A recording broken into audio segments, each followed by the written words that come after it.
Just 2 races remain, and the best way to head on to the finale next week is to make a statement in the place where everything is bigger. With that, we welcome you to coverage of the iSCAR Trey Shuttlesworth Photography IndyCar Series, live from the Texas Motor Speedway in Fort Worth, Texas, the Lonestar State, right here on the KBueno Racing Network. Glad to have you with us for another iSCAR journey on the IndyCar side, up in the booth with Charlie Baier and Benjamin White. My name is Kenneth Bueno, and with just 2 races left in this season, Texas really seems to be the ideal place to settle things with a championship battle oh so close between some of the best drivers in this season, and the setup for the finale has to start right here if you're one of them.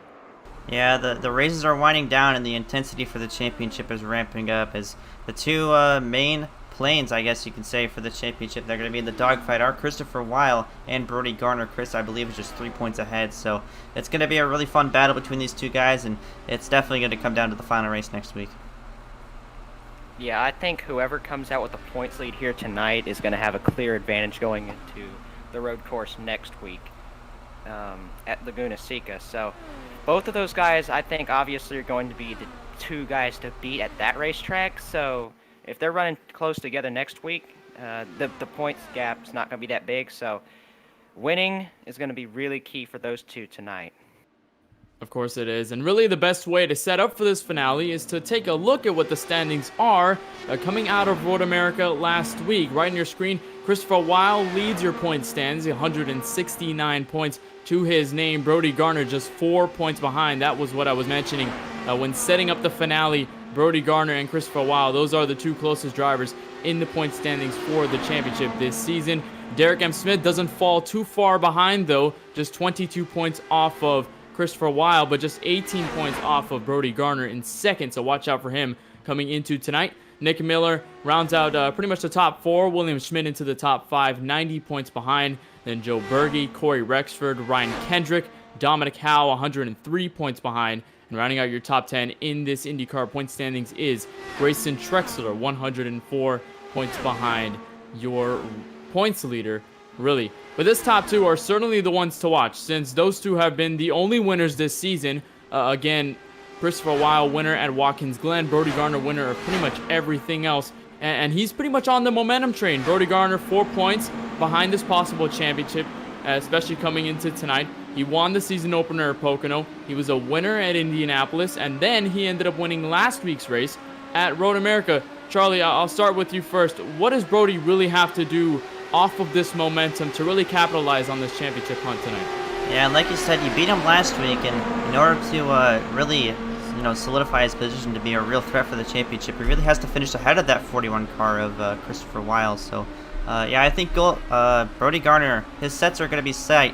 His sights are going to be set on that number 41 car, and his goal tonight is going to be to finish just a few spots ahead of him, because that'll level out the points championship, and then he'll decide it next week in Laguna Seca. So a tough task for the number 55 car, but it's certainly not out of the picture, especially with the field size we have tonight. Yeah, it's crazy because Brody himself, he missed the race at Watkins Glen, wasn't even able to show, and that was the biggest field we've had all season. So that just shows you how dominant of a season he's had. He's still 4 points within the leader, and he missed a race, which ended up actually having the biggest field. So easily the clear favorite for this championship if he can finish a couple spots ahead of Christopher here tonight. Well, when you're talking about winding down the season, of course, you have to talk about the schedule and where we are tonight in the world of the KBRN track map, with images provided, of course, by Google Earth. Go from all the way from Road America in Elkhart Lake, Wisconsin, go all the way down south to Texas Motor Speedway, of course, in Fort Worth, Texas, a 1.5-mile oval, and 5-mile oval. You get the turns down, of course, 4 turns in this track, an oval track. Different types of banking in turn 1 and 2 than you would in 3 and 4. And 1 and 2, you have 20 degrees. Apart from turns 3 and 4, you reach all the way to 24 degrees. So a little bit of a difference that these guys are going to paddle with as they use the throttle going into certain turns, especially as the draft starts to play into a factor. A little fun fact about this track: the Texas Motor Speedway was infamously reconfigured and repaved back in 2017. That's what you're looking at right now. Of course, a much more smoother surface surface than what we saw a couple years back of just about 2015, 2016, where the track was a lot more bumpier and had a little bit more grooves to work with. This track, however, refined a little more, way more smoother than it ever used to be, and has a little more dominant line down to the bottom of the racetrack. And really, the handling makes sense with these cars, considering how smooth the track is, because when the track was bumpy, it's really hard to handle the race car, but now that the track is a little smoothened out, the bottom lane seems to be the most dominant. It seems to provide a way different challenge than what we used to see with these cars just a couple of years back. Yeah, and with that, qualifying has just started, so we're going to go ahead and slide ourselves aside for the national anthem at Texas Motor Speedway. This is a very patriotic state for sure, and a very patriotic racetrack. So we're going to slide ourselves aside. Please rise up, remove your hats as we honor our nation's colors.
The Lonestar State and Texas Motor Speedway ready to face these Indy cars for tonight's Trey Shuttlesworth Photography IndyCar Series action. We're ready to bring it to you. Just about minute 25 left in qualifying. You're watching a couple drivers getting their laps in and find out where each driver will start on the grid. But I want to talk a little bit more about, you know, the schedule going a little bit further down, and especially what we saw last week. Again, a road course last week. We have the Mediator in the oval track at Texas this time around. Next week, Laguna Seca. And Road America was really a different race altogether. It was an interesting race with a couple of other drivers that were spreading out within the field. But most importantly, there was really the battle between the 41 of Christopher Weil, your points leader, and Brody Garner. Of course, Brody Garner he ended up winning the race, like I mentioned a little bit earlier on. But Christopher Weil ended up with just a little bit under a second of him. So I was kind of thinking about this over the past couple of hours, you know, talking about this broadcast and really thinking about what we were going to really discuss. And the competition between these two is fierce. I know that Brody Garner is a very fearless driver. He's pulled off a couple of bold moves that we've seen over the course of the season. Christopher Weil, a little more tactical in his moves, a little more precision-like in terms of what he really does on the racetrack. And it really brings a battle between two different disciplines and all pretty much together.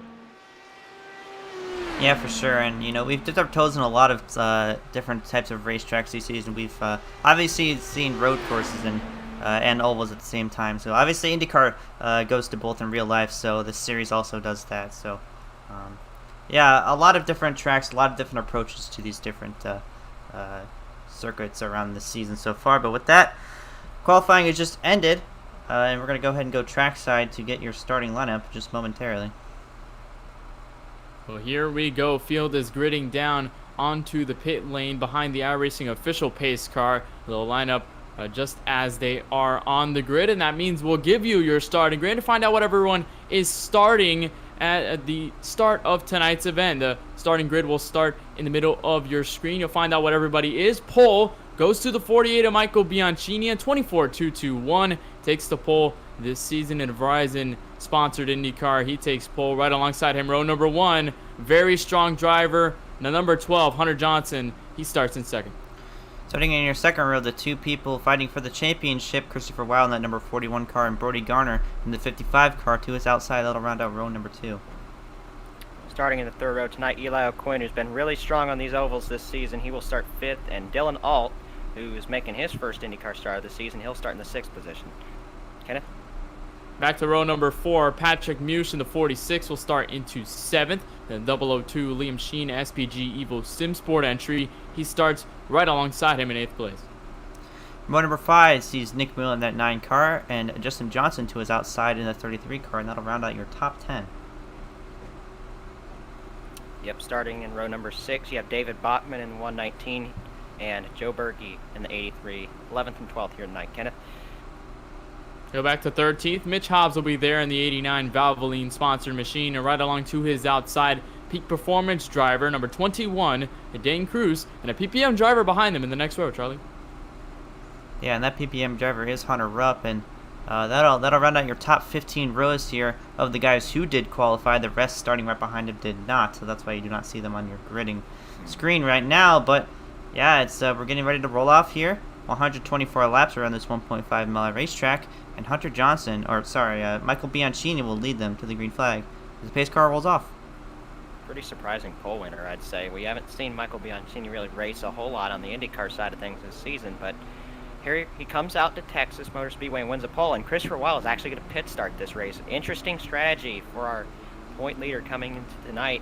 He's expecting some early chaos, Kenneth. Yeah, I mean, I was going to talk about how row 2 was interesting considering the fact that it's the 2 championship drivers we've been talking about at the top of the broadcast. Looks like he's going to start on pit road, start all the way in the back, try to work himself back. And like you said, Benjamin, that he's probably anticipating that chaos. This track is very, very fast in these Indy cars. I remember there's a story with Cart back in 2001 where they tried racing here at Texas Motor Speedway, but they were going so fast that the G-forces really pushing them to their limit, and health and safety risks really pretty much dashed that effort to try and make a race there. But Indy cars here very, very fast, especially with the bottom line. Lots of drivers on the outside are going to try to pin. That could result in a lot of the chaos we see tonight. Here's an onboard cam. EO Media brought onboard cam with Eli O'Quinn. He's going to be bringing us some of the views from the cockpit in the new aero screen on the IR-18. Get some views from what he's looking at behind the cockpit right there, and what we'll be seeing going to this green flag. But regardless, pace car is off. Hunter Johnson, Michael Bianchini will lead them to the green flag right on the gas pedal. We are green. Let's fire him up. Try to get a cowboy hat at the end of the night. We are green from Texas. Man, one car got in the grass right there on the start, but he was able to hang on to it. They head to turn 1 and through 1 and 2 right now. Michael Bianchini with about 2 car lengths on Hunter Johnson. They work down the back straightaway. We're going to see a lot of break in the draft here tonight, Kenneth. Yeah, we really are. You see a couple drivers already snake trailing. You see Hunter Johnson trying to get the outside to work. He's going to get put to the outside. A couple drivers using the draft off of there. You see how fast these drivers are. Here is Eli O'Quinn to the outside now. Tried to work to the inside. Might have been a crossover between the two. Now under pressure from a couple drivers behind there, including Brody Garner, who's second in points right now. Yeah, Brody Garner looking for a strong run, or a top 5 right here, right out of the gate. He wants to be up front, but also strategy with that 41 car. We saw he started in the pits, and he's done that a couple times this season, or well, at least taking the conservative approach in the past few races. He stayed in the back, and especially at Indy, he moved himself up kind of later in the race, and he finished second. He lost it by a nose to that 55 car, Brody Garner. So more strategy for him, and we got a yellow flag already. Yeah, I think I saw a driver go in the wall, and that is a Valvoline machine. That is Mitch Hobbs. He is one of the 2 Valvoline-sponsored Indy cars in tonight's event, Nick Miller being the other. But tough break for already half of the Valvoline squad. We'll see exactly what happened. I'm pretty sure I saw him go into the wall off of turn We're just going to make sure, see exactly whether that actually happened or whether something else might have caused the incident. You see him a couple lanes higher than usual. Yeah, right into the wall. Bounces up and contact. Another car involved. Who was that went flying to the inside wall? And that was Kyler Wynn. Kyler Wynn. Kyler Wynn. Man. Nowhere to go for Kyler. We're gonna just like right on board with him. So it's gonna be a wild view right here. Watch this. Yeah, it looks like just nowhere to go. Oh, wow. Man. Oh, that is a wild ride. Just doing cartwheels out of like control. a top. Hits Oh the my catch Lord. fence, man. Wild. So early accident. damage to those two. Kyler Wynn, of course, nowhere to go. He is involved.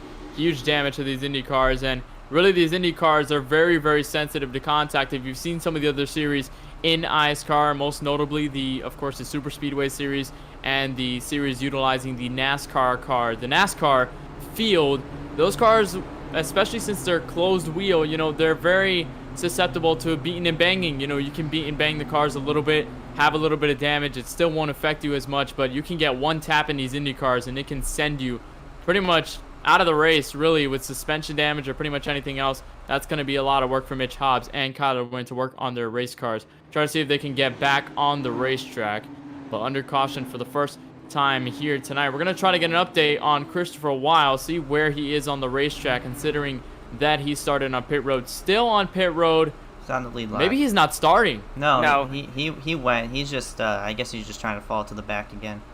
Yeah, So, just getting yeah. nervous. Yeah. Because it did show him in the 16th position on the lead lap, so nothing wrong there with the 41 right now. He's just having that conservative strategy of staying in the rear, waiting for all that chaos to happen, and then coming with a late charge at the end. So we'll see how it will work out for him. If I were him and I was in that stud and duck position in the points there, I would definitely, take the conservative approach there, because you never know what's going to happen there. And obviously we saw a wreck on lap 1, and we saw Kyler Wynn just had nowhere to go. So you don't want to risk being that guy who had nowhere to go and accidentally gets caught up in it. So I don't blame Chris for taking the strategy. Well, yeah, but even then, that incident with Mitch Hobbs, Kyler Wynn, that took place farther back in the field. That wasn't really an incident with anybody up front. You see Christopher Weil going back down pit road. They're going to try to keep his approach underway early in this running. But just a reminder that if you want to join the conversation with us up here in the booth, you can do so using hashtag AskKBRN. You can ask any question. Just use the hashtag with your question followed right after. We'll be sure to answer it just as soon as you send it. You can ask anything pretty much race related, what we think about the race, any of our picks, maybe early in the race, later in the race, any drivers, any history, any sort of things, and any sort of personal interest with us up in the booth. We've had a question once what our favorite African country was, so of course you can go within the realms of possibility. Of course, keep it within appropriate terms, but we're happy to answer any question you like if you just submit hashtag AskKBRN with your question followed. So you do so the YouTube chat. So as we're going right now, lap number 6, early yellow here at Texas Motor Speedway. Michael Bianchini continues to lead the field, followed by Eli O'Quinn, who was side by side with Hunter Johnson just before the yellow came out. A couple drivers behind there, including Brody Garner. You're looking at the rear view cam from the race leader and the pole sitter. Very interesting setup here by Michael Bianchini. I know that he's been pretty well in the Street Stock series. He's shown up a couple times. In a couple other series, he's done pretty well. And so far, looking very good tonight. And pretty much a very good outing for Eli O'Quinn as well. I remember his running at Indianapolis. I remember, Benjamin, we commentated on that race. And we covered that with Eli O'Quinn. Currently in second right now. It's looking good for him so far.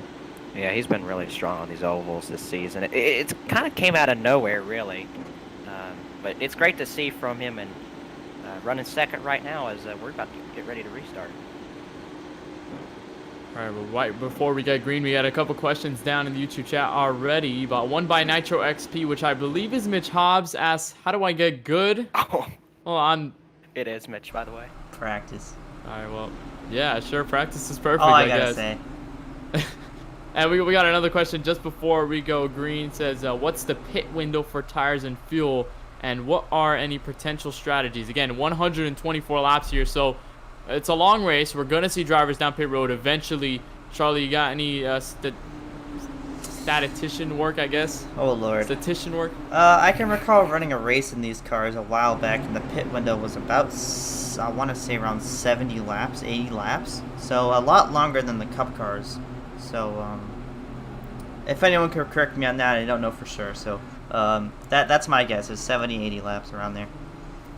Yeah, but you also have to think about what has Zeke put the fuel percentage to in these cars. I'm not completely sure exactly what that is, but I would hope for a green flag pit stop. That would be interesting here on the ovals. Well, pace car is going to be coming in, Kenneth. All right, here we go. A restart on lap number 7. Pace car down pit road, and our first restart will go green with Michael Bianchini. Eli O'Quinn on the front row. Green flag is out. Already spread out between a couple of the drivers. Early lead by the 48 as they go side by side with Hunter Johnson to the bottom. Yeah, Eli's doing his positions. I was going to take over that third spot from Dylan Alt. Eli O'Quinn just fell back 2 spots in that restart. But yeah, like we just saw there, we're going to see guys whipping their cars. It seems like they're whipping their cars all the way down to the apron. That's just a strategy to break the toe on these cars or to break the draft. So we say that at Indianapolis a lot, and it really translates to the ovals. So, and we're looking at 3 wide per second. Almost 3 wide. We have a car down the apron with damage. Going to try to find out who that is, but no yellow regardless. And there is the draft. We have a car down pit road. Schmidt. What looks to be William Schmidt. We'll try and see what happened. But they're 3 wide for second. Hunter Johnson gets pushed all the way up the racetrack. He's going to fall all the way down to 4th. And now here comes Eli O'Quinn trying to pressure the race leader. Yeah, William Schmidt just told us he just bended exiting the pit lane, and that's why he's sitting there now. Going to be DNF'd out of tonight's race really early. He was hoping for a good run tonight, but here we go down the back straightaway. Turn 3, Bianchini continues to lead. He's led every lap so far.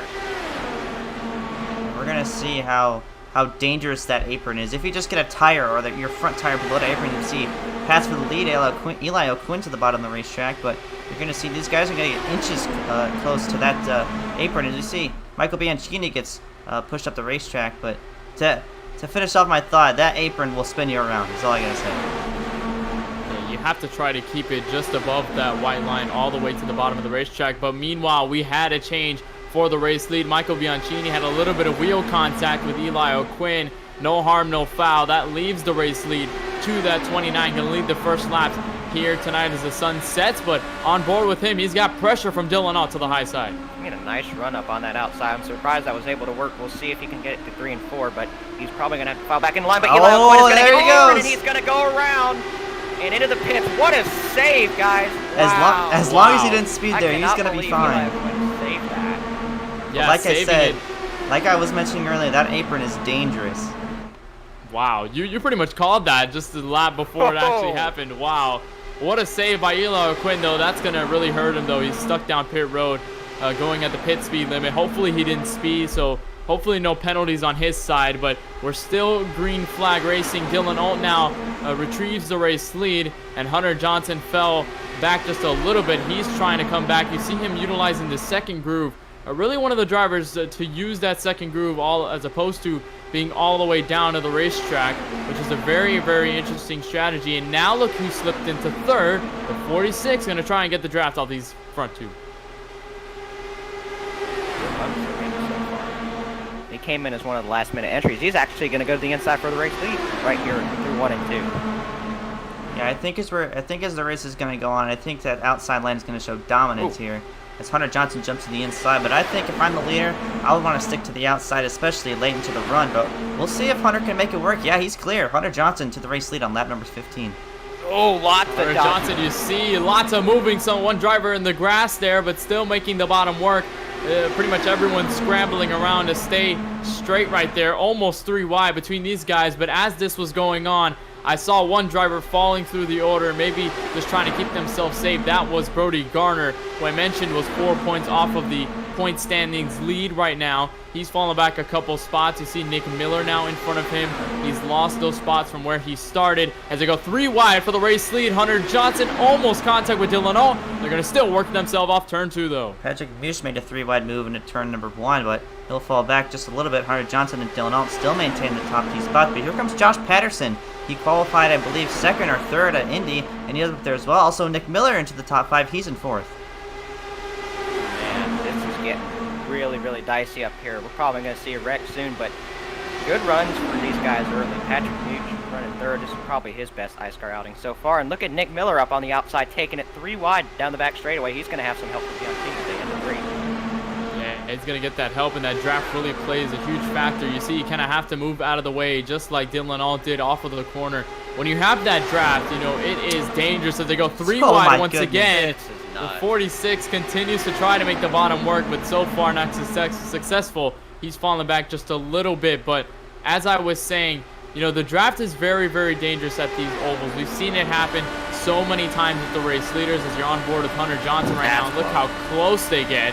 But the draft really, really plays a huge factor, especially in these cars where when you get behind the driver going full throttle, you pretty much just grab all the way up to their back bumper, and you really have to either make a move, lay off, or anything in between. As I think the top 2 have pretty much spread themselves out a little bit over the 46 as Dylan All continues to try to work the high side of the Yeah, we're going to see when these tires start to go down. Obviously, in any racetrack, it's going to start to spread out a little bit. But you know, these Indy cars with their high downforce, they don't spread out nearly as much as, you know, a stock car or really any other car, really. So these guys are still going to be bunched up, just like at Indy on those old tires. But it's still going to spread out just a little bit. Got a caution out. Oh boy. Second Michael shot. Bianchini. 21. Yeah, Oh, Michael no. Bianchini, the pole sitter, is involved in that one. He's got some wing damage. Doesn't look to be too bad. I see some damage also on the front wing as well. Nothing that can't be replaced, though. But I think he might have some steering damage as well. Maybe some suspension. We'll try to see what happened. He was slowing up here in turn 1 and 2. Might have been another case of just getting into the wall. Oh, And no, just just lost loses it. that's odd. He just loses it off the corner, smacks that inside wall, and I'm not sure why he was slowing up so much. He was in that top 5 just shortly before this happened and fell back all the way pretty much through the back of the pack, and then of course got into that incident. But that brings out the second yellow tonight here at Texas Motor Speedway. What I'm going to be curious about is if any drivers go down pit road, take some service. I don't think they are this time, though, as you see the 48 of Michael Bianchini getting his service. He'll stop at his pit box, and while I'm saying that, rest of the field is down pit road, guys. It's a good call because they've been running their tires hard for a good 15 laps, and now they get the opportunity to change them here, get some fresh tires on their Indy cars, and go out for some more hard action here. We'll see if anybody's going to go with maybe 2 or if everybody can go with 4 tires. We'll have to see about that, but not a whole lot of saving on that run, I can tell you that. Everybody was pushing.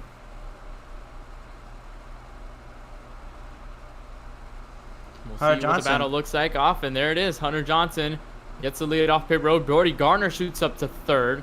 46 of Patrick Mush scoots himself a little bit farther back, but he was trying to get that inside line working and wasn't successful there. But as these drivers are getting out of pit road, getting their fuel and tires for what might be the next longer stint if we have one, as one driver stays out right there on the racetrack. But we have a couple questions down in the YouTube chat to answer while we're under yellow. First one starts with EJC. Asks, is there a difference commentating different types of motorsports? Benjamin, I'll start with you. Absolutely.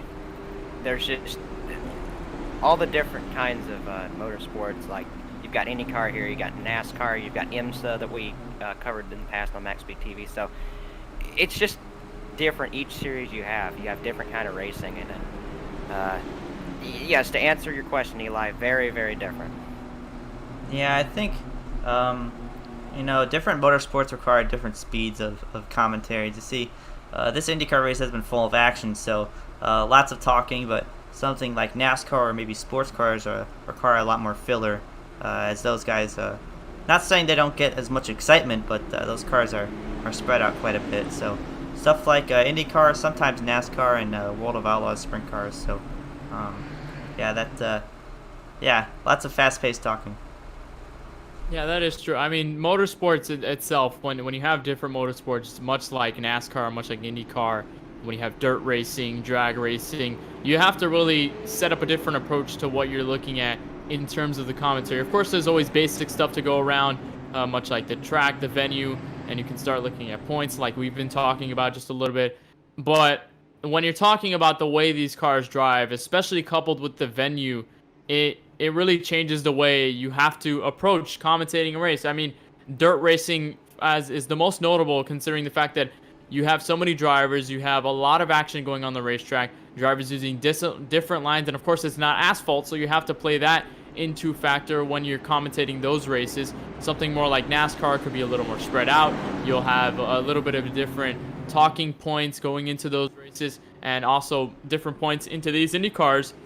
So it's definitely different, you know, handling different types of motorsport. To see a couple drivers just going around the racetrack, having a little fun there, and going around the pace car as we approach 1 to green. But if you look through the front straightaway, look at those beautiful lights on the fence. A new addition from Texas Motor Speedway, recently added into the iRacing platform. Lots of fun to see that on the racetrack. You get a better look at those lights flashing across the fence. A very, very cool addition from the Texas Motor Speedway in real life. Nice to see it in the sim. We have another question still while we're under pacing by LVB. Asks, if you were in a race car and were able to have a snack in the middle of racing, I would say, what snack would you have in your car?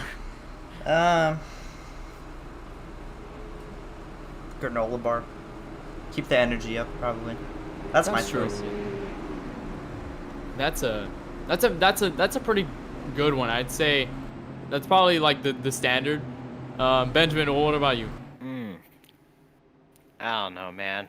Probably something like a Gatorade or just water. Just to, you know, you got to stay hydrated for sure. Cars are hot all the time, and you got to keep yourself hydrated. So I'd probably go with water, Gatorade, something like that. Yeah, that's also a pretty good choice. I mean, I know a lot of drivers, not really in the IndyCar series, considering the small cockpit, but more in NASCAR than anything else. You know, drivers have water bottles where they can take a sip out of when they're under yellow, maybe when they're under a break in the middle of the race, so they can get themselves hydrated in the middle of the event. Because, you know, auto racing is it dehydrates your body. You know, you sweat a lot. You know, lots of things happen in your body. You know, you're exposed to a lot of heat. Lots of things are happening, and of course, water is always a safe choice. Granola bars are good. I've seen that been implemented before, but I remember once in NASCAR, there was a driver who ate a corn dog down pit road a long time ago. So that was fun. Yeah, that's. I mean, you can pretty much go with anything unless maybe it's a McDonald's dollar menu meal. But so anyway, we are McDonald's, so I mean. The fries are good. Yeah, that's true. Maybe you can have a little salty fries on the way down pit road. We got unfortunate news from Eli O'Quinn. He is out of the race, even after saving that race car. So he had some rear end suspension problems.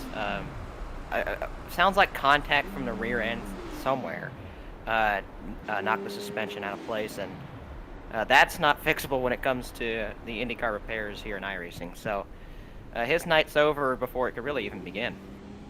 You see Hunter Johnson clutching and coasting.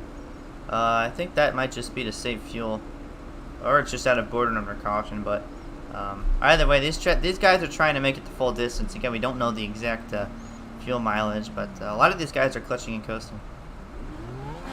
All right, well, we got the 1 to green, and we're in 3 and 4, so that means iRacing official pace car will come down very, very soon. Single file restarts here in the IndyCar series.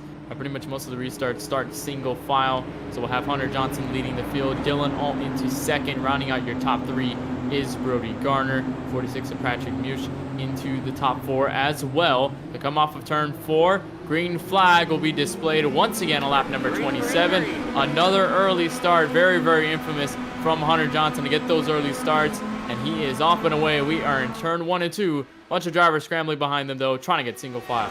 They're going to be reeling it in really quickly. These guys are going to have the draft from each other, and they're all going to be using it to get a run here on Hunter Johnson. But as I say that, Brody Garner is looking to the inside of Dylan Alt for the second position. They work through 3 and 4 right now. We'll see who gets the edge. There's a couple guys working behind them, also catching up to this group. So in no time, we're going to have a pack. Yeah, that's just the difference that new tires make.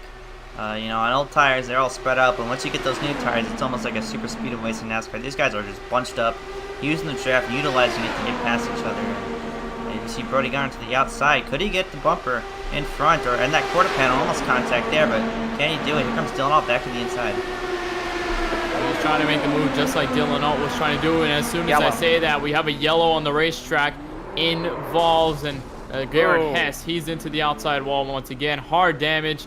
Nick Miller is also involved as well. He stopped on the racetrack. Doesn't look to be any significant damage to that race car. We're going to try to take a replay, see what happened. It seemed to have happened off of turn number 4. They were down the front straightaway as soon as that wreck ended. And looks like right here, contact. And Nick Miller actually tapped the apron there, so that might have been the case there. Just he got up into the apron, tried to get out of harm's way, but Garrett Hess was already there, and then unfortunate contact sent him into the wall. Yeah, you're going to look at this first contact. It seems like a little bit of neck, but there was 2 instances of contact. Right there was the first one, right there.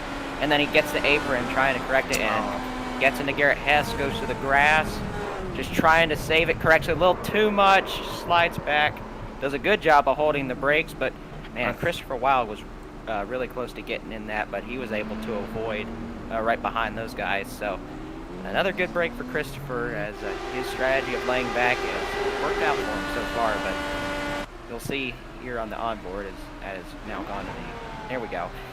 Correct view here. See the car spinning, and he figures out where to go, and right now he's able to get away and still got a clean car, and for our championship leader, that's vital.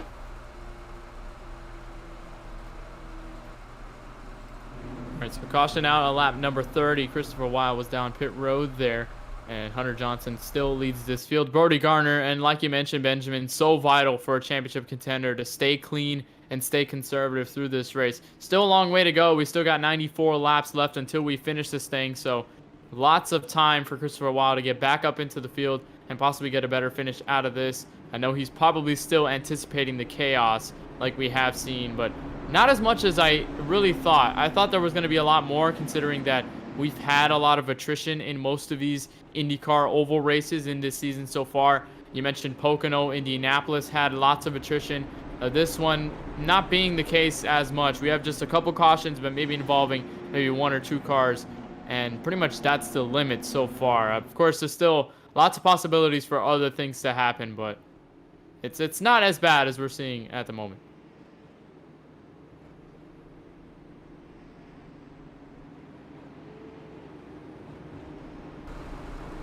Yep, under caution. Once again, I believe we're going to bring up the caution gap here. It's our 3rd caution of the night so far. Just 9 laps out of 31, not too bad. We've seen 7 lead changes so far, mainly between Hunter Johnson, Dylan Alt, and Brody Garner. Indy Quinn, I think he got up there to lead. But fastest lap of the race was a 23.796 set by Kyler Wynn, who was involved, I believe, in the first caution with Mitch Hobbs. Yeah. So he's out of the race, but we still got 94 laps remaining here, and it's far from over. Crazy how fast that is. 23 second lap around Texas. Yeah, that's just quick. crazy. I mean, normally in a NASCAR, do you have what, upwards of 30 plus seconds around this racetrack? It's close to 30 seconds, yeah. So it just shows you how much faster these Indy cars are, especially with the cup package that we have now. It doesn't help matters on speed, but right now Hunter Johnson continues to lead here under caution. Brody Garner, Dylan Alt, 2nd and 3rd. I think these 3 are the guys that we're going to be watching for battling for the win. That's for sure. And we got another question down in the YouTube chat by AltX. Asks, how many cars do you foresee finishing this race? I mentioned the attrition, but in terms of this race, what's really looking out of this one, Charlie? Yeah, well, we've seen how destructive these races can get, especially at Indianapolis. I believe we had a very large amount of cars, and we finished with just a 4-car dogfight for the win between Christopher Wilde, I believe Eli O'Quinn, Dominic Howe, and Brody Garner. So we've seen the destructive tendencies of these IndyCar races. So if I'm going to guess, I think we have 13 cars on the racetrack right now. I think we're going to finish with around 10. I think the cautions are far from over, but yeah, I think we're going to finish with around 10 cars. I think the chaos can be a little more. I think we'll finish with around 8 people. But the 3 that I mentioned earlier, Hunter, Brody, and Dylan, are going to be the 3 of them, and I'm hoping Christopher Wilde will be one of those as well, because it sucked to see him go out crashing and lose a championship lead that way. Yeah, that's for sure. And Brody Garner, undefeated on the ovals. I mentioned at the top of the show, winner at Pocono, first race of the season. won Indianapolis as well. So this is the third oval that we see this season, third and final one, and he's won pretty much everything and anything on the oval side, and he's won one on the road. So his chances on the road are really good. You know, they're not detrimental. They're not, you know, too far off from Christopher Weil. I know that Christopher won Watkins Glen. He was a winner there. He was close to getting the win at Road America. But Brody Garner, he's done so well over the past of these couple of races. And, you know, he's done very, very well of keeping himself very agile on each discipline of racing, on the oval side and on the road course side of things. So, going to cross the line. I believe we'll get the 1 to green as soon as we cross that red and white start finish line, and we'll get the 1 to green signal as you see Christopher Weil down pit road. You're on board with Hunter Johnson right now, currently in the lead, and Charlie, he's been one of the strongest drivers in iSCAR period, winningest iSCAR driver of all time. I know he had a struggling run at Pocono where he spun from the lead, and he's been involved in incidents at Indy. It's looking very favorable for that 12 car if he can keep himself up front, but the draft is hard behind him. Yeah, for sure. I think Hunter has led probably 80% of the races that he's been in, and within this summer series. And unfortunately, sometimes he gets wrecked out from the lead and just doesn't go his way. But I can say most of the time he ends up winning the race. So I think that he's going to be a really strong contender tonight. But that draft and those fresh tires are going to be they're going to stand up to him with the cars behind him. I think Brody Garner and Dylan Ault are probably his main contenders. So officials decide to opt for a double file restart as opposed to what we saw initially before the single file. So we'll have Hunter Johnson, Brody Garner will line in the front row, Dylan Ault and Patrick Mush in row number 2. See Josh Patterson and Liam Sheen filing into row number 3. Pace car is off. We are ready to go green on lap number 34. Early start by the 12 car. Now Brody Garner will get some pressure from Dylan Ault side by side going into turn number 1. And just an update, Benjamin White had to leave the booth. He has something going on right now, and unfortunately he had to leave us a bit early here. So it's just us here, the traditional KBRN booth. Of course, we'd love to have guest commentators on, especially iSCAR regulars. So yeah, it's just us again, as these guys are. But yeah, these guys are right next to each other for the lead.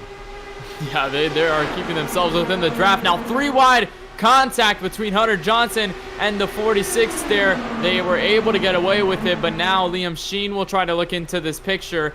And like Christopher Weil was trying to look for the chaos, it is happening right now on the back straightaway into turn number 3. You see Dylan Ault now reaches for this race lead. He will take it, leading the first laps here tonight. Hunter Johnson still trying to pressure from the outside though.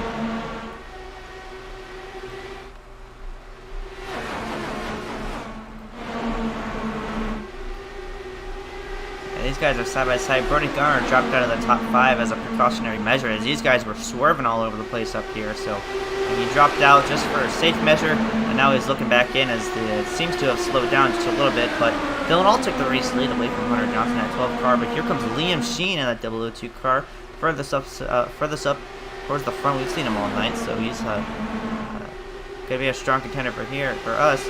Brody Garner sitting in 4th, and Josh Patterson sitting in 5th place in that number 02 car.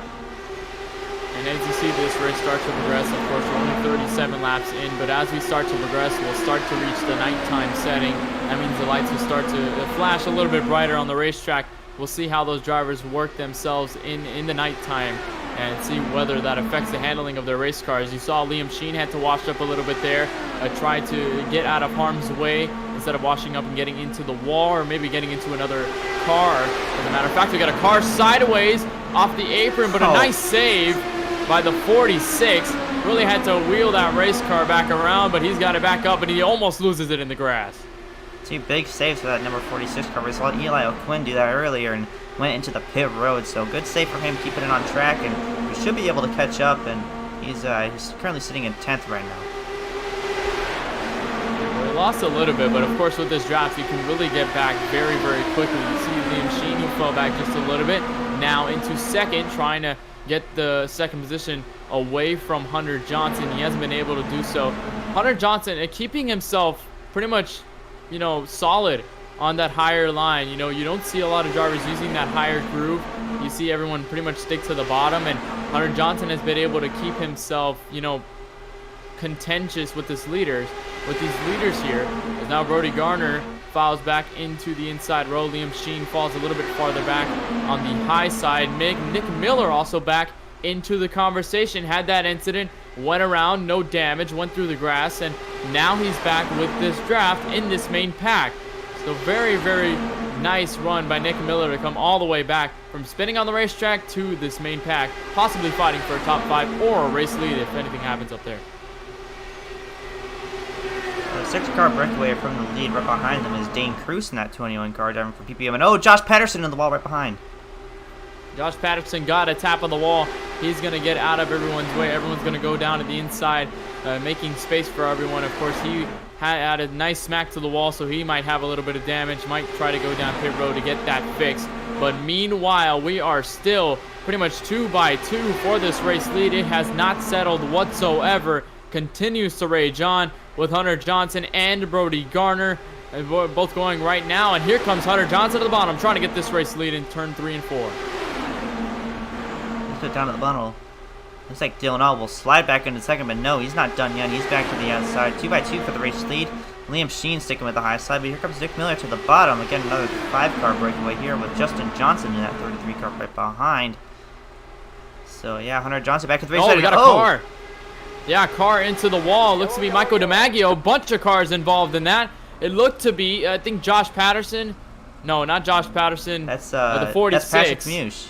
Yeah, the 46 who just saved his race car a couple of laps earlier is now involved. I think Joe Berge might be involved in there as well. Christopher Wow he slowed up way farther back, so he is pretty much, he has no scratches on that race car. But I believe it all started with Michael DiMaggio hitting that outside wall here. We'll try to take a look and see. And I think might be a lap. Oh, it doesn't look there. I think it might be the next lap here, but they were a little bit farther off of each other there, and it was pretty much off of turn 2 down the back straightaway. It might be the same case that we saw earlier with another driver who was involved in an incident that was Mitch Hobbs with Kyler Wynn. So that might be the same case, and it is. Oh, gets nailed into the wall. And then, oh my goodness, no, actually not Joe Berge. That was that's David Bachman in that 119 David Bachman. car. David Bachman involved in there. I think the 46 was slowing down. He was trying to keep his race car straight. We'll try to get an onboard look with the 119. We'll see what he saw from behind the wheel. Oh, wow. Oh my goodness. Just got the wheel there and then flew atop the wall there, got into the wall, and wild ride for that 119 David Bachman. That pretty much seals his night for good, and unfortunately it had to hit that 46. Unfortunate for him that he was pretty much up into this top 5 and he had to save the race car a couple of times. Now he has damage as the rest of the field goes down pit road. They exit with Hunter Johnson in the lead. Nick Miller though stays out. Interesting call here, just almost halfway through this race.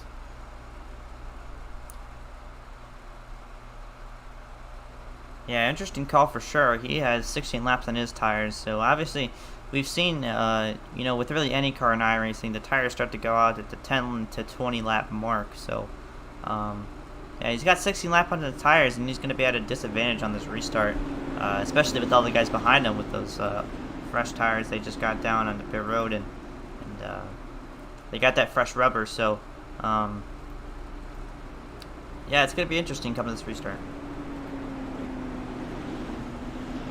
Caution out lap number 46. We still have a long way to go in this one. As you see Nick Miller fake out of pit road. Now he goes into pit road, so he's going to start a little bit farther back as soon as we go to this green flag. And very, very long caution laps here at Texas Motor Speedway. And with that, we're going to take a moment to step aside and get a little breather from what we've seen here at Texas Motor Speedway. You're watching the iSCAR Trey Shuttlesworth Photography IndyCar Series live on the KBueno Racing Network YouTube channel.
Hunter Johnson still leading this field on lap number 48 of the 124 laps scheduled to be run for the iSCAR Trace Shuttlesworth Photography IndyCar Series.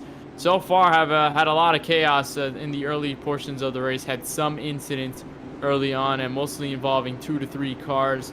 And the most recent incident involves David Bachman, Michael DiMaggio, and the 46 of Patrick Muse. Those drivers, unfortunately, have a lot of work to do, and some are out of this race for sure. So now we have less than 12 cars on the lead lap. We've reached the 1 to green signal, so that means we'll take one more time around here at Texas Motor Speedway and go back green.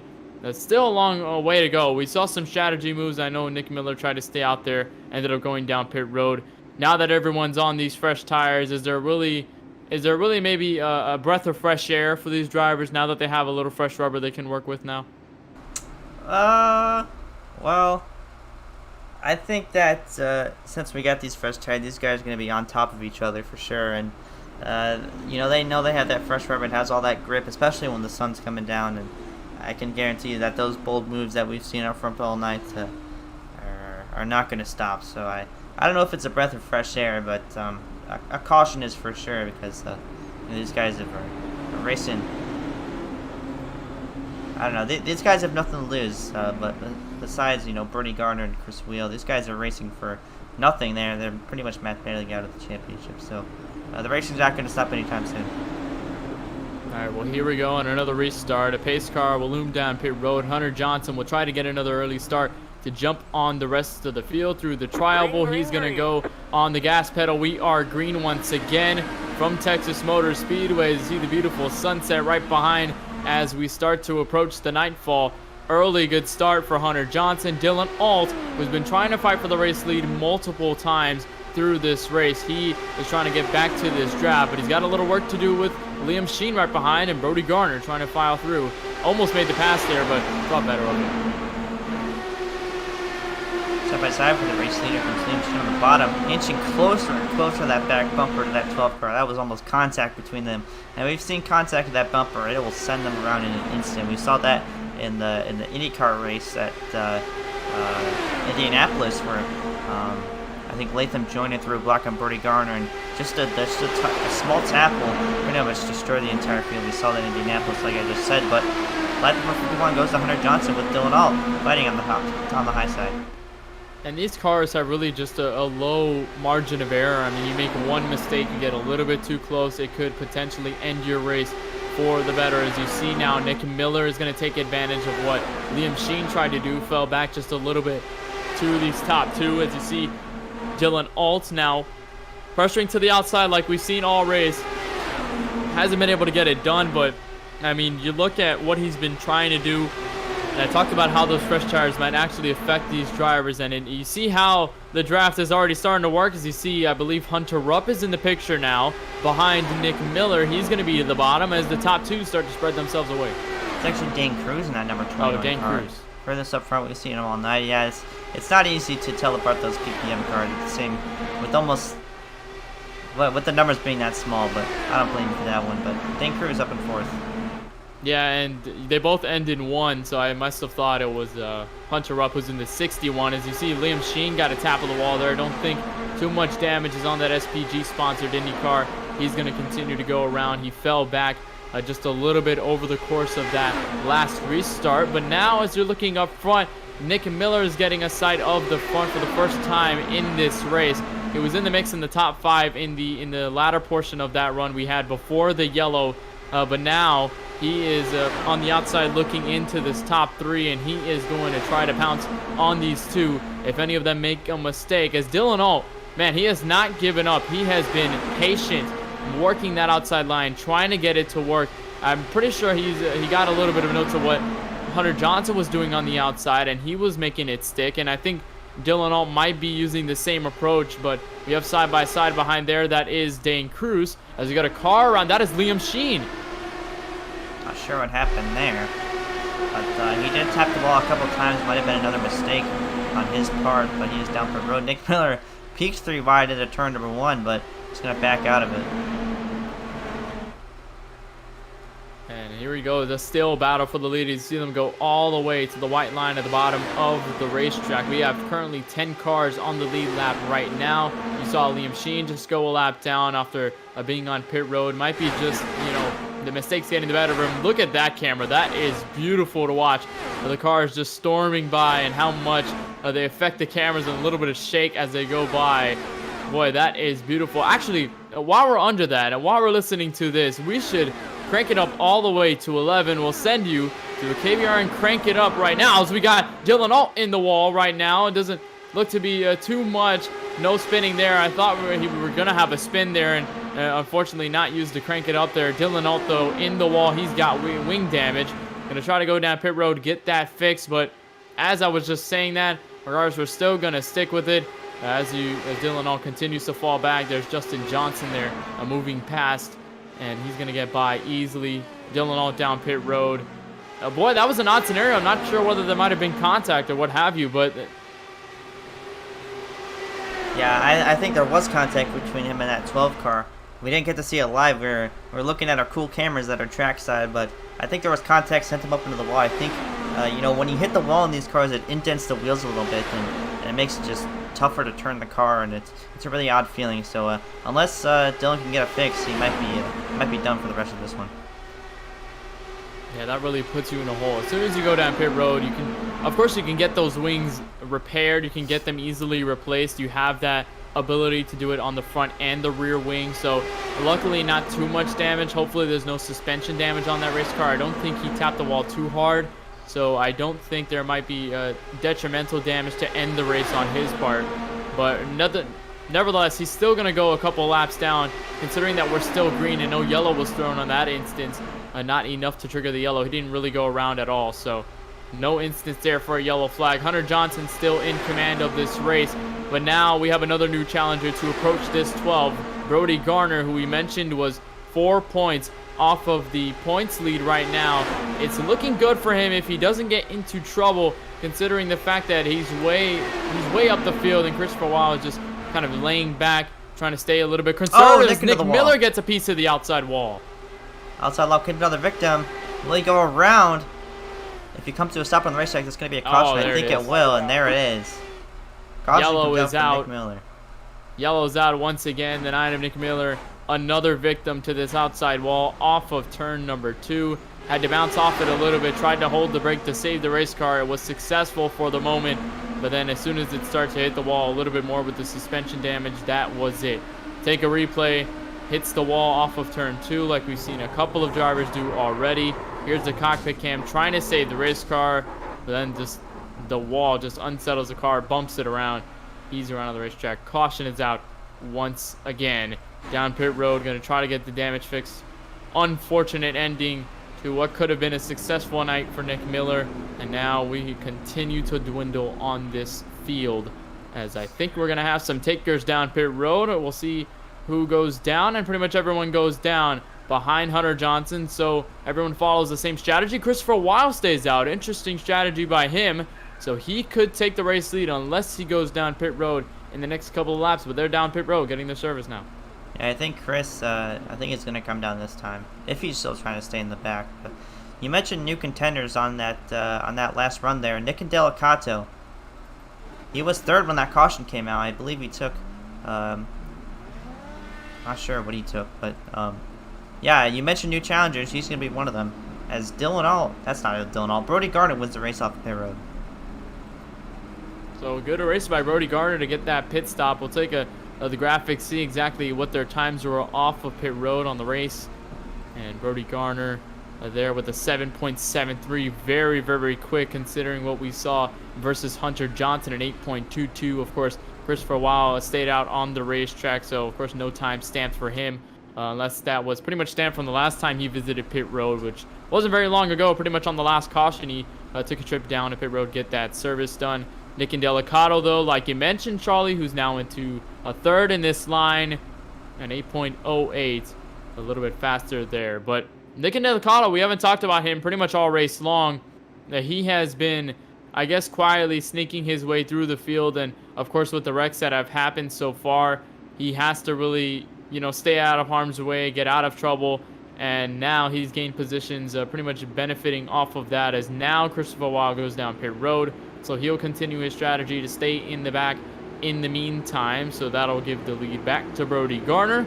Hunter Johnson is in second for another time in this race. You see Dylan Alt there, who is a lap down. He'll probably get the free pass as soon as we get the 1 to green signal. And look how many cars are in this field now that pretty much have no damage. You know, we had a question earlier by Altex that asked how many cars we were going to see finish this race. It's continuing to drop as soon as we progress through this race. Yeah, I guessed around 10 cars, but there's 10 cars on the racetrack, but there is 8 cars on the lead lap. Chris Wheel is the last car on the lead lap, so I think this is starting to go more the way that Benjamin White predicted, where he predicted around 8 cars left. So yeah, I guess he wins this prediction. Yeah, pretty much. Well, another yellow lap, number 66, still a long way to go. But if you want to catch more coverage later on the KBueno Racing Network, Monday night will be filled with lots of racing. That'll be the Bungeon Lawn Care Series. Be at 9 p.m. Eastern from Chicagoland Speedway. I know, Charlie, you're very excited for this, considering it's your hometown and your hometown track. So I know we're going to have a lot of fun on that broadcast and the start of the playoffs. So that's going to be a lot of stuff to talk about. 9 p.m. Eastern Monday. And the LWRC NASCAR Cup Series, still unsure whether it's on a Monday or whether it'll be on a Tuesday, but nonetheless, they will be live from Bristol Motor Speedway, 8 p.m. Eastern, 140 laps scheduled to go around that, the fastest half mile, and that'll be a lot of fun. Another short track on their end. So, of course, content is pretty much nonstop every week here on the KBueno Racing Network, and have a lot of fun covering those. But if you want to tune in for more iSCAR action on this side, no word whether there'll be a broadcast tomorrow night for the Super Speedway Challenge sponsored by Corey Hart's Media, but Sunday will be live on Max Speed TV. That'll be the Yost Auto Sales Legend Series live from Darlington Raceway. I believe their second to final race in that season as well, so they'll be live from South Carolina, and the track Too Tough to Tame with those 1987 NASCAR Cup Series cars. That'll be a lot of fun to cover. That'll be on Max Speed TV. So right now, Brody Garner's still in the hold of this race lead. We've had very, very lengthy cautions at Texas Motor Speedway. Again, this track not using the implemented caution system where they try to shorten it. That's usually at the tracks 2 miles or above. So no implementation with that on this side here in the Lone Star State. But nonetheless, we're going to go green very, very soon. But Christopher Weil, I want to talk about him a little more. Still using this strategy, and now that we're at the halfway point in this race, you really have to start thinking about getting more positions on the racetrack, because Brody Garner's in first right now. He'll lead the field to green. If he continues to stay where he is, if he's able to manage a race win off of this, and if Christopher Weil does not have enough time to get up to the front of the field, that could be a huge shift in the point standings for the championship going into Laguna Seca next week, as you see Dylan getting his lap back as we hit the 1 to green mark. But Christopher Weil, I mean, I'd assume you have to start pushing a little more. You have to start thinking about getting yourself and getting points by passing other cars on the track. I know there's not too many people here, so there might be not as many points on the line to gain or to lose, but Christopher Weil, I mean, you have to start thinking about that at some point, don't you think? Yeah, and I think this is really what Chris was expecting, as he currently sits in the 7th position down pit road right now. I think he was really expecting this field to really thin down. We went from 22 cars to 7 cars on the lead lap right now, so you know, this field is going to wind down a lot more. Well, not really a lot more, but yeah, it's really as small as he was probably expecting. So you know, maybe later in the run, or maybe even this run, you can get up there and maybe fight for the win. But you know, with all the aggressive moves going up there, I don't think he wants to touch it yet. We'll just have to see how Christopher Weil attacks this racetrack from here on out. But meanwhile, Brody Garner will lead the field back to green. Hunter Johnson second. Nick Indelicato will be in third off of turn 4. They'll take the green flag. Single file once again. We're back green with Brody Garner easily into this race lead. Everyone single file behind.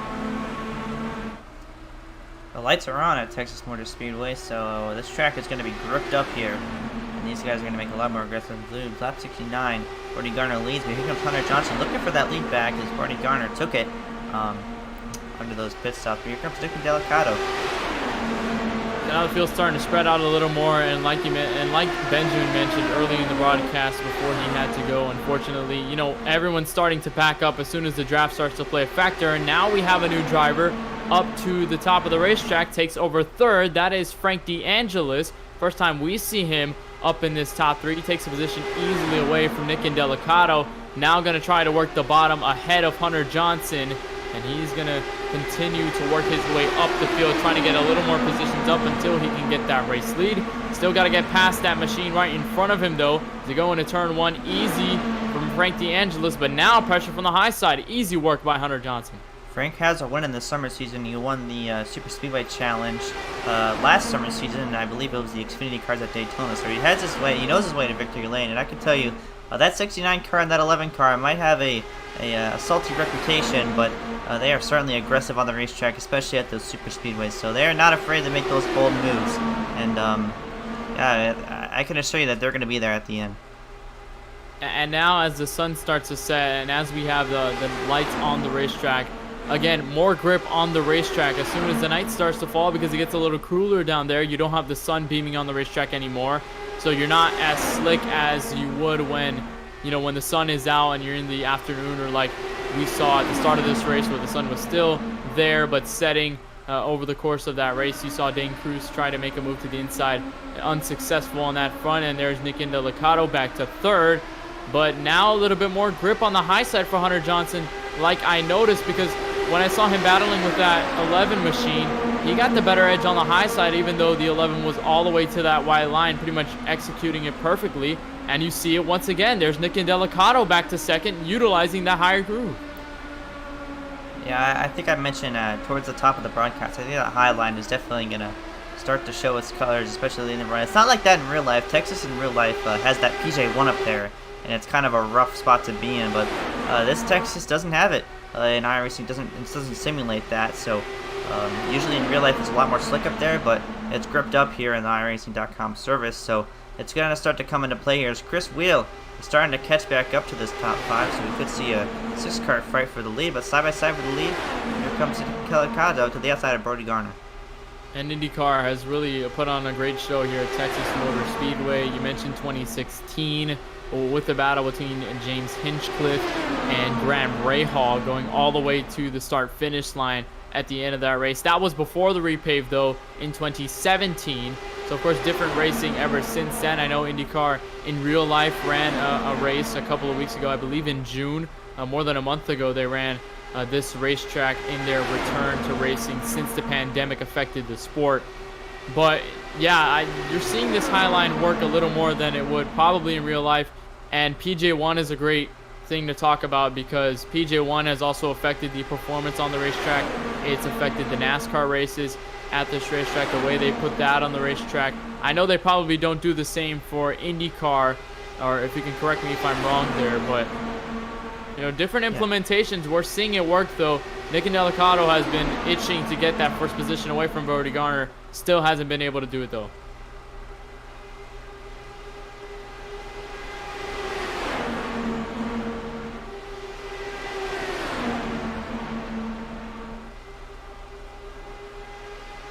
Single fire for the most part here. Here comes Hunter Johnson trying to take a peek to the high side once again, but Nick Delicato is going to stick to the bottom. So as of right now, the bottom line is doing a good job of maintaining position, but that high line does get the edge kind of on corner entry, and we could see that coming to the line if it were to be a side-by-side finish. We can see the outside line just inch forward at the line, because obviously the outside line doesn't get the momentum off the corner, and see how close it is right there. I believe Brody Garner got the nose out front, but you know, if you could just get a couple cars up on that high side, no one on the bottom to help Brody Garner, I think that the outside line could propel forward.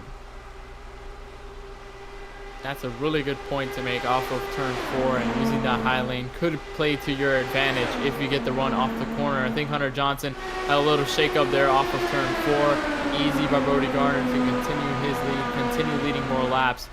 But now that the field has settled down a little bit, we have a little bit of time to take a little bit of breath of fresh air. We'll try to take the sights and sounds here from Texas Motor Speedway.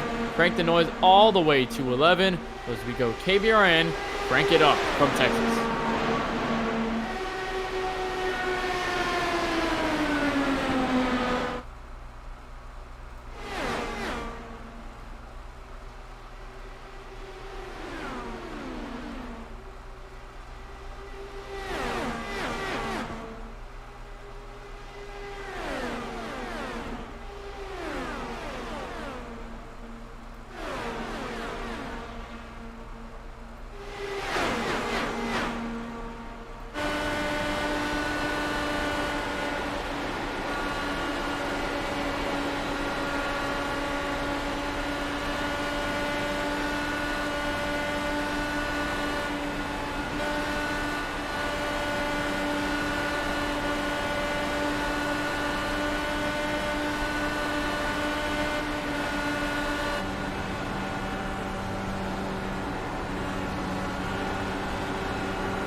Looking good. You crank it up here at Texas Motor Speedway. The sights and sounds are loud here. These cars are.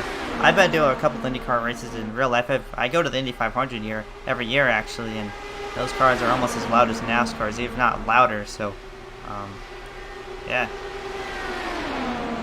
The battle's still on between the two leaders, Brody Garner. Hunter Johnson still haven't let go on this battle. As you see now on the back straightaway, there's the 41, and as you saw that, there's Hunter Johnson to the race lead. Another lead change on lap number 87. Give that to the 12 of Hunter Johnson. He leads lap number 87. Here comes Nick Indelicato trying to look into the spot as well. Dane Cruz now with Frankie Angelis side by side. And as they continue to do that, the 41 might be starting to peak. We got the 11 in the wall. Yet another victim of that turn 2 wall. We'll see if he has any wheel damage out of that one as Dane Cruz tries to get by him, but you know, it doesn't take much to dent these wheels, these axles in just a little bit, and that can pretty much alter the entire performance of your car. So we'll see how Nick Indelicato can deal with this one. Down the back straightaway once again, Brody Garner still trying to make a move to the high side. He has yet to get to that right rear wheel of the 12 car. He's going to back off a little bit. Now Frankie Angelis settles into third. And now the 41 is gaining on this second pack here. So as this is starting to dwindle down and over the long run, he has been able to capitalize, not using a conservative approach anymore. As I think the 11 might have Alta Ford there, might have been out of the race for sure. Try to overcorrect into that outside wall and pretty much done for him. Yeah, I think that Hunter Johnson still leading. Yeah, I think he was pretty much just done, and took a right hand, ripped wheel to the right, Alta Ford there, so he's out of the race for sure. That moves Chris Wheel into the top 5. Brody Garner's just 4 spots ahead of him on the racetrack, so as of right now, these guys are tied for points. So Chris is, if they do end up tied in points for the championship race next week at Laguna Seca, that's going to be an insane race to watch on Max Speed TV. Yeah, it's going to be a lot of fun to watch. I thought Hunter Johnson almost got in the wall there. They get so close to that outside wall, especially the 12 using the higher grooves, and now working to the bottom with Brody Garner to his outside. Side by side now for the race lead once again. Frankie, and it's really an awkward spot when you're in third place and these drivers are side by side, because you could go to the bottom, but then the driver up top who's trying to battle with the race leader gets the advantage off the corner, and then you have to deal with that, and then maybe you don't get as much of a better run as you do off the corners, and you really don't know where to go, and you also don't want to make contact. As you see, Brody Garner might be going down pit road.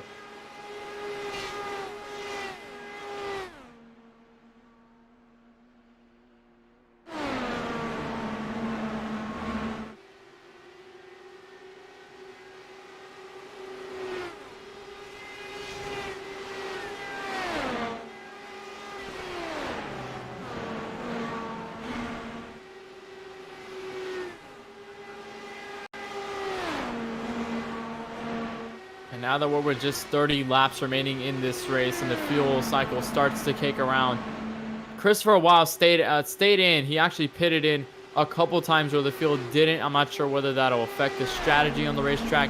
I know he pitted in the last time everyone did on that last yellow, and he's pretty much good on fuel. He might be good on fuel to the end if he's been stacking this up over the course of this race, and if he's done so, that could be very beneficiary to that 41 team to stay out all the way if he can.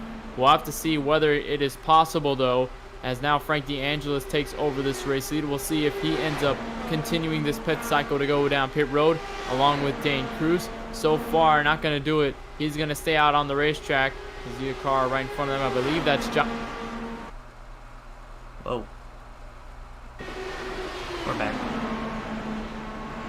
Lap car there, Josh Patterson. We're gonna try and see whether these guys go down pit road as Dane Cruz starts to approach very, very close.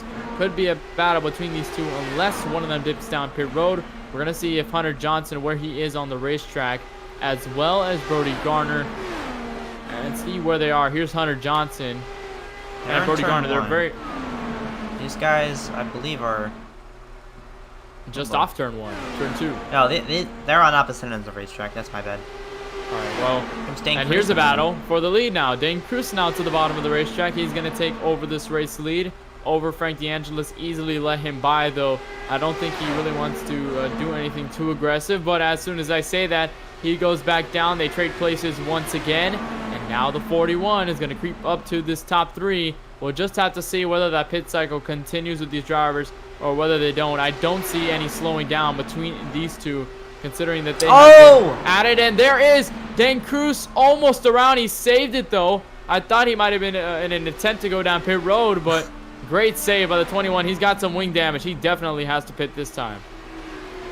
Yeah, he was already turned towards the pit road. I thought he was just going to try to hit the brakes and just, you know, try to go into pit road, but he does go back out on the racetrack. I believe he'll probably come in this time, but yeah, unfortunate for him, he was running up there contending for the lead. And now the lead goes to the 41 as now the 21 dips down pit road. He will get fuel topped off, try to get that wing replaced and get back on the racetrack as soon as possible. But as we saw that, the 41 took over the race lead. So here are the two drivers who have yet to go down pit road in this stint. And we'll just have to continue to watch and monitor whether these drivers even bother going down pit road or even think about taking a trip unless they are good on fuel. So now strategy is playing effect. And Hunter Johnson, Brody Garner, they're a lap down as well. Well, Frank is on the same strategy as Brody and the 12 car of Hunter Johnson, and Chris is only 3 laps fresher on those tires. So I don't think they're going to be good to the end, but unless a caution comes out, Hunter and Brody are trapped a lap down. So this could be, strategy. 2 differing options for these guys, and obviously Chris and Frank are taking the long run strategy as Hunter and Brody have already gone down pit road, gotten their service. So it's going to come down to it. Yeah, Frank DeAngelis, now that you mentioned that he's on the same strategy, that makes it even more interesting because he's pretty much lengthening this run as much as he can. And he could have easily went down the cycle just like Hunter Johnson and Brody Garner did. Caution! And a caution's on the racetrack. As soon as that happens, a huge pileup, including Brody and Hunter Johnson, and I think Dane Cruz might be involved in that as well. Oh my goodness. Caution is out on the racetrack. That is vital to this championship fight. There is the contact and a caution is out. You see Dane Cruz letting these two by, and right here, oh my goodness, and there they go. That stinks to see for that 55 car. He was really, he only needed to finish 4 spots ahead of Chris to tie for the championship points lead. Looks like he just got into the back end of that 12 car. And the driver who we've been talking about all race gets into trouble on lap 100 and I believe 104. Again, 4 points out of the championship lead, and now that puts him in a large deficit going into Laguna Seca in the finale next week. Down pit road, trying to get that damage fixed, but possibly unbelievable disappointment between them, as now that pretty much resets the strategy. So Christopher Weil and Frank DeAngelis go down pit road. Finally, they get a fresh set of rubber, try to restart themselves very well, but it is looking good for Christopher Weil. I think that strategy paid off completely. Yeah, that also puts Josh Patterson, I believe, in the lucky dog spot. So, wow, this really changes everything. I really feel bad for that 55 car. Wow. Yeah, that's insane. That might have locked up his season. But obviously it's not over yet. We still have one more race to go. But I mean, if he finishes 5th in this race, let's say he's currently placed 5th right now. If he's done on damage and he finishes, what the spot he's in right now, Chris will gain 4 points, still. So that'll bring the championship points lead to, I believe, 8 or 9 points ahead going into Laguna Seca. So Brody Gardner with even more on his plate for next week. So we'll just have to see how he'll approach that.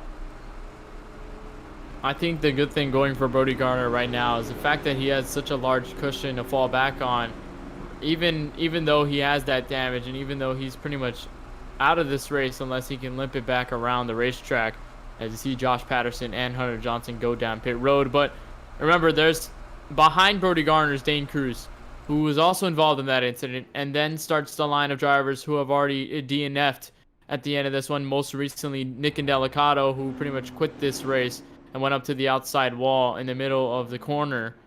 So Brody Gardner, he'll lose points definitely, but he probably won't lose as much as maybe he thought he would. But then again, you know, that definitely shakes up a lot here in this point stands. And if Christopher can gain a race win, that adds even more points to his stack up and what he's got right now, 169 points going into this race. If he gets this win, it could easily shoot him up and possibly keep him safe for Laguna Seca next week to seal the championship off. But pretty much Brody Gardner, I think he might be out of this race for good. We'll see if he'll try to have a never give up attitude and go back on the racetrack as soon as that damage is fixed. So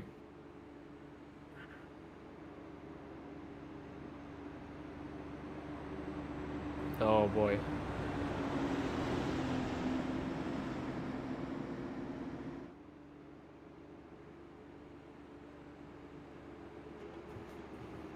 Yeah, Brody Gardner is he's not an option to click on anymore in my telemetry, so I think he might have exited the session maybe. But you got to feel bad for some of these guys because, you know, as the summer season comes to a close, these championship fights are really intense, and only 4 points separated Chris and Brody coming into Texas here. So yeah, it's you got to feel bad for him, but Chris is probably in the prime position. But this just turned into a 2-car race. Only 2 cars are on the lead lap right now. Wow.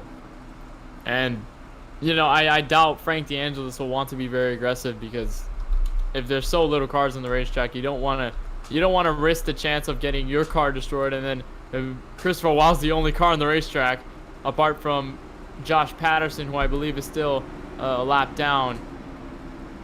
So yeah, yeah. The only 4 cars on the racetrack right now are Chris and Frank, who are on the lead lap, then Josh, who's 1 lap down, and Hunter, who has a significant amount of damage, also 1 lap down.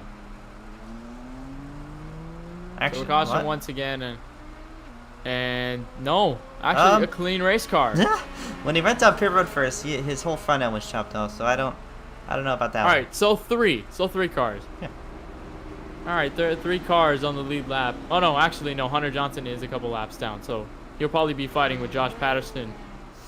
Yeah. But another caution, lap number 108. We're gonna take another moment to step aside here. The lengthy caution breaks here at Texas Motor Speedway. You're of course watching the iSCAR Trade Shuttlesworth Photography IndyCar Series from the Lone Star State in Fort Worth, Texas, on the KBueno Racing Network.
Welcome back to Texas Motor Speedway, where the green flag has been displayed once again. 2 cars on the lead lap, Christopher Weil and Frankie Angelis. The rest are have to fend off a couple laps down unless another yellow is displayed.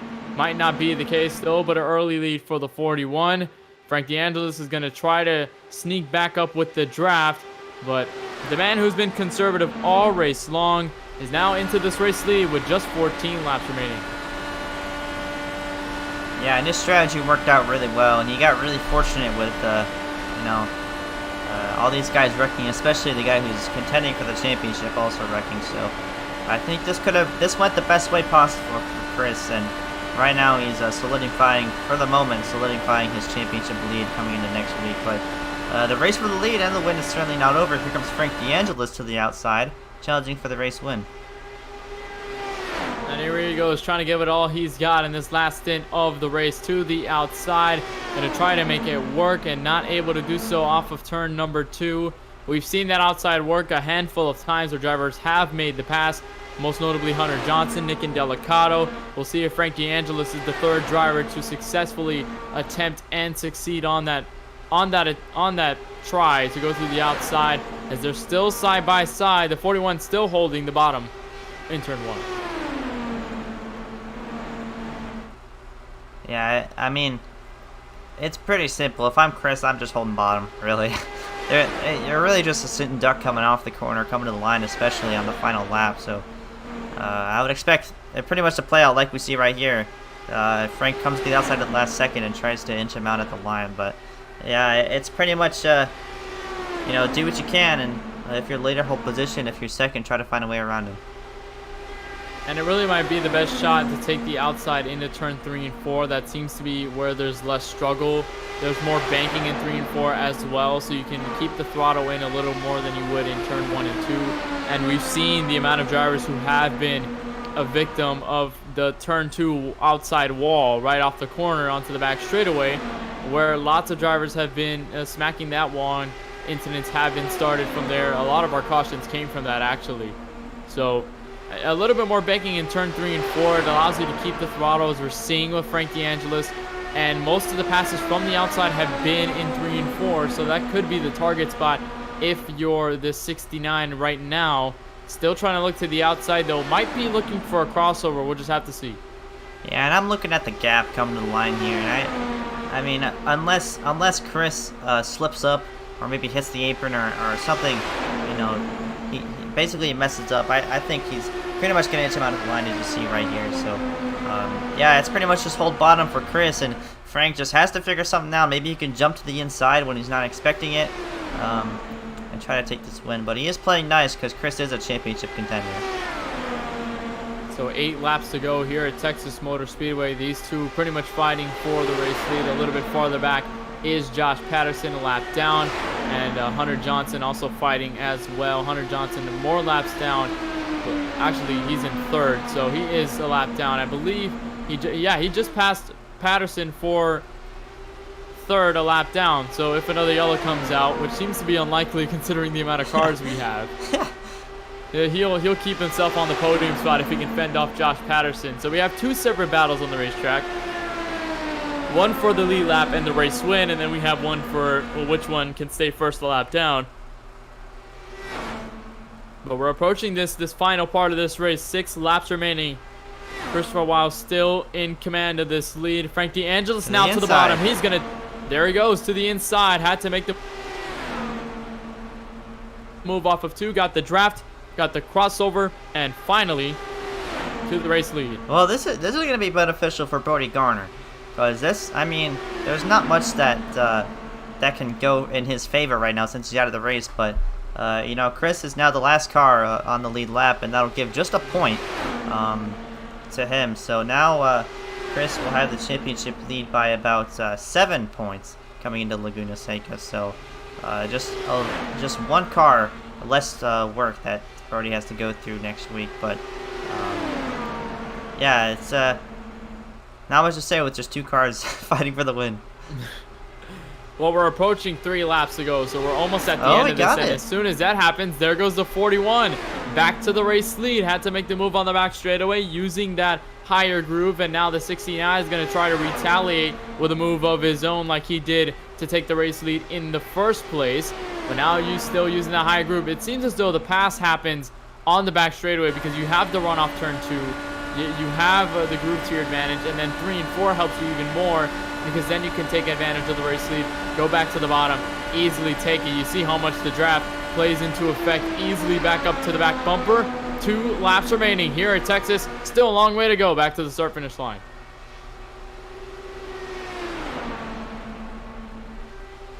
Can you do it? I mean, we've seen it twice within the last 5 laps.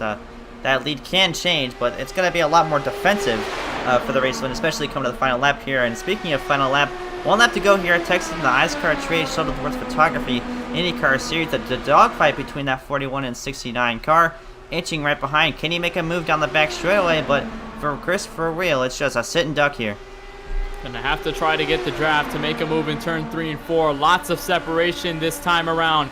On board with the 69 off of turn number 4. He gets to the apron, gets loose. That separation's gonna give the Christopher Weil machine, the 41, a race win here at Texas Motor Speedway. His first oval win this season, 2nd win of the season, and that is going to help him immensely going into next week's finale at Laguna Seca. What a drive, what a finish, and what a race, even with 2 cars on the lead lap. Hunter Johnson finishes 3rd, a lap down. Josh Patterson in a 4th.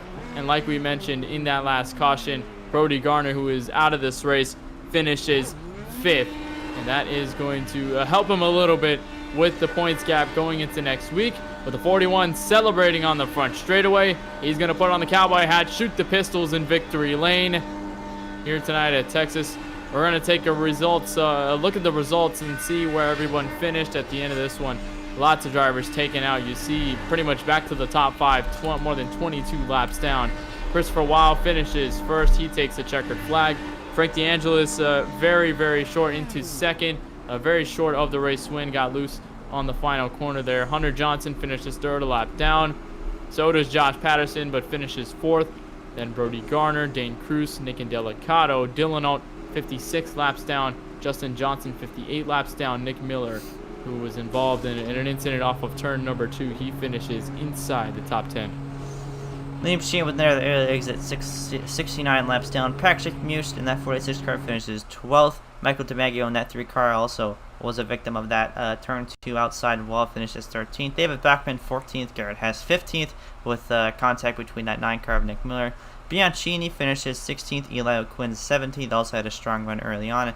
Joe Bergi 18th after clipping the grass on the tri-oval. William Schmidt goes out 19th, Hunter Rupp 20th.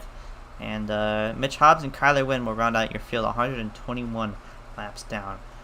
We're going to go ahead and step ourselves aside for interviews. We're just going to interview your lead lap cars, which are Christopher Weil and Frank DeAngelis. So we're going to go ahead and step ourselves aside for a commercial break. We'll be back with your top 2 lead lap finishers.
Welcome back to Texas Motor Speedway and what has been a wild ending to the iSCAR Trace Shuttlesworth Photography IndyCar Series event. And the winner is Christopher Weil. He's not in the waiting room to go to interview in victory lane. That's all right, though. We're going to step back to second place, where you'll find Frank DeAngelis, who finishes his race here at Texas into second after trying to come back and almost making a fight for the race win. There, we're going to drag him in the booth. Charlie, if you can do so, I don't think I have permissions down where I'm at. But all right, Frank, welcome to the KBRN broadcast booth. You got a copy with us? Yes, sir. All right, Frank, well, you had a tough battle to fight with Christopher Weil at the end of that race. I know attrition really played a huge factor at the end of that one. I know you saw a bunch of cars going around being involved in incidents. How did your race go from behind, from your standpoint, though, and how did that look through those final laps with the 41? Last 10 laps, I knew I wasn't the guy with the better skill. So I was just trying to get under him off of 3 and 4, or off of 4 with a run. And I did, and then I got passed. Then I kept on trying to get him back. And then tried to set him up and going into turn 1. But I failed horribly, because once I got behind him, I got arrow tight and pushed up the track. Well, I know you were trying to make an outside move multiple times through that last stint, going to the checkered flag, and I saw you were trying to make the outside work in 1 and 2, then you would kind of back off and then head back onto the draft into 3 and 4 off of turn 4. Did the car feel a little bit better on the gas going into 3 and 4 than I did 1 and 2, or was it a little bit easier to try to get position off of the final corners? Oh my God, turns 3 and 4 were full throttle. Didn't depend how far back you were from somebody. It was always full throttle. 1 and 2 you would have to check up and maybe shift down. I never really shifted down. But in 3 and 4, as long as you back it up going in, I always had a run on somebody coming out. All right, Frank, well, you finished second nonetheless. Must be a feel good night for you here at Texas Motor Speedway. And before we let you go to go celebrate your second place finish, you got any sponsors or teams you want to thank for making tonight's effort happen? Well, I'm not on a team, so Team Frank DeAngelis did really good today. I'd like to thank you guys for broadcasting, as always. And I look forward to racing the next one. I had fun. Thank you for broadcasting, and thank my competitors for giving me a good fight.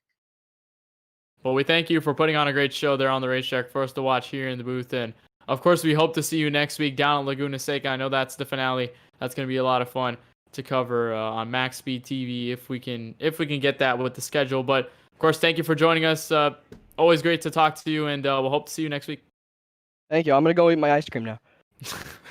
All right, Frank. Well, he's out of the booth and he finishes second. We're going to look up to first place. He joined a little bit late, but nonetheless, we're still going to get the interview into victory lane. Maybe had a little more time to set up the cowboy hat and the pistols to shoot here at Texas Motor Speedway. Charlie is down there with the interview into victory lane. And into the booth, Christopher Wheel. Into the booth, you got a copy? Hey, how you guys doing? I'm doing good, and I'm sure you're feeling pretty good with that win. Pretty much almost solidifying the championship. You just need a good run next week. But I have to ask you, throughout that race, how did that really play out for you in maintaining the lead and the win?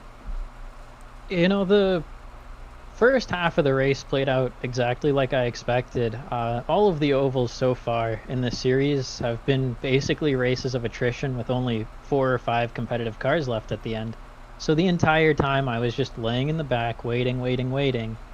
And even then, that final pit stop, I was kind of just laying in the back, saving fuel a little, waiting. And when Brody ended up crashing there with Hunter, I knew that the championship had just kind of been blown open, in the sense that no matter what I did for the rest of the race, I was going to gain points on him, to the point where I would meet my goal, which I said last week. All I have to do is beat him twice here and next week.